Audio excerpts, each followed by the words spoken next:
2వ అధ్యాయం. మీరు నా జనులని మీ సహోదరులతోనూ జాలి నొందిన వారని మీ స్వదేశీయులతోనూ మీరు చెప్పుడి. నేను దాని బట్టలను పెరికివేసి పుట్టిన నాటివలే దానిని దిగంబరు రాలినిగా చేసి పాడుపెట్టి ఎండిపోయిన భూమి వలె ఉంచి దప్పి చేత లయపరచబడుకుంటున్నట్లు మీ తల్లి ఊపిరి చూపు చూడకయు దాని స్తనములకు పురుషులను చేర్చుకొనకయు ఉండునట్లు మీరు ఆమెతో వాదించండి. అది నాకు భార్య కాదు, నేను దానికి పెనిమిటిని కాను. దాని పిల్లలు జార సంతతి ఉన్నారు, వారి తల్లి వేశ్యాత్వము చేసి ఉన్నది, వారిని కన్నది అవమానకరమైన వ్యాపారము చేయనది కనుక వారి యందు నేను జాలిపడను. అది నాకు అన్నపానములను గొర్రెబొచ్చును జనపనారయు తైలమును మద్యమును ఇచ్చిన నా విటకాండ్రను నేను వెంటాడుదననుకొనుచున్నది. ముండ్ల కంచె దాని మార్గములకు అడ్డము వేయుదును, దాని మార్గములు దానికి కనబడకుండా గోడ కట్టుదును. అది తన విటకాండ్రను వెంటాడి వారిని ఎదుర్కొనలేకపోవును. ఎంత వెదికినను వారు దానికి కనబడకయుందురు. అప్పుడు అది ఇప్పటికంటే పూర్వమే నా స్థితి బాగుగా నుండేను కనుక నేను తిరిగి నా మొదటి పెనిమిటి వద్దకు వెళ్ళదు ననుకొను. దానికి ధాన్య ద్రాక్షారస తైలములను విస్తారమైన వెండి బంగారములను ఇచ్చిన వాడును నేనే అని విచారింపక అది వాటిని బయలుదేవతకు ఉపయోగపరిచాను. కాబట్టి నా ధాన్యమును నా ద్రాక్షరసమును వాటి వాటి కాలములలో ఇయ్యక దీని యొద్ద నుండి తీసివేసేదాను.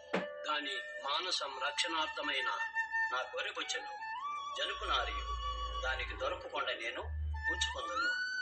దాని విటకాండ్రు చూచుచుండగా నేను దాని పోకిరితనమును బయలుపడతాను. నా చేతిలో నుండి దాని విడిపించువాడొకడును లేకపోవును. దాని ఉత్సవ కాలములను, పండుగలను, అమావాస్యలను, విశ్రాంతి దినములను, నియామక కాలములను మాన్పింతును. ఇవి నా విటకాండ్రు నాకిచ్చిన జీతమని అది తన ద్రాక్ష చెట్లను గుర్చియు అంజూరపు చెట్లను గుర్చియు చెప్పినది కదా. నేను వాటిని లయపరుతును. అడవి జంతువులు వాటిని భక్షించినట్లు వాటిని అడవి వలె చేతను. అవి నన్ను మరిచిపోయి నగలు పెట్టుకొని శృంగారించుకొని బయలుదేవతలకు ధూపం వేసి ఎండుటను బట్టి దాని విటకాండ్రను వెంటాడి ఎండుటను బట్టి నేను దానిని శిక్షించను. ఇది యెహోవా వాక్కు. పిమ్మట దానిని ఆకర్షించి అరణ్యములోనికి కొనిపోయి అక్కడ దానితో ప్రేమగా మాట్లాడుదును. అక్కడ నుండి దానిని తోడుకొని వచ్చి దానికి ద్రాక్ష చెట్లనిత్తును. ఆకోరు శ్రమగల లోయను నిరీక్షణ ద్వారముగా చేసిదాను. బాల్యమున ఐగుప్తు దేశములో నుండి అది వచ్చినప్పుడు నా మాట వినినట్లు అది ఇచ్చట నుండి నా మాట వినను. నీవు బయలు అని నన్ను పిలువక నా పురుషుడవు అని పిలుతువు. ఇదే యెహోవా వాక్కు.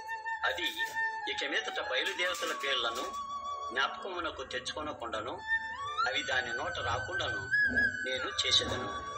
ఆ దినమున నేను నా జనుల పక్షముగా భూ జంతువులతోనూ ఆకాశ పక్షులతోనూ నేలను ప్రాకు జంతువులతోనూ నిబంధన చేయుదును. విల్లును ఖడ్గమును యుద్ధమును దేశములో ఉండకుండా మాన్పించి వారిని నిర్భయముగా నివసింపజేయుదును. నీవు నిత్యము నాకుండునట్లుగా నేను నీ నీతిని బట్టి తీర్పు తీర్చుట వలనను దయా దాక్షిణ్యములు చూపుట వలనను నిన్ను ప్రదానము చేసుకొందును. నీవు యెహోవాను ఎరుగునట్లు నేను నమ్మకమును బట్టి నిన్ను ప్రదానము చేసుకొందును. ఆ దినమున నేను మనవి ఆలకింతును. ఆకాశపు మనవి నేను ఆలకింపగా అది భూమి యొక్క మనవి ఆలకించును. భూమి ధాన్య ద్రాక్షారస తైలముల మనవి ఆలకింపగా అవి యజ్రాయేలు చే మనవి ఆలకించును. నేను దానిని భూమి యందు నా కొరకై విత్తుదను. జాలి నొందని దాని యందు నేను జాలి చేసుకొందును. నా జనము కాని వారితో మీరే నా జనమని నేను చెప్పగా వారు నీవే మా దేవుడవు అని అందరు. ఇదే యెహోవా వాక్కు.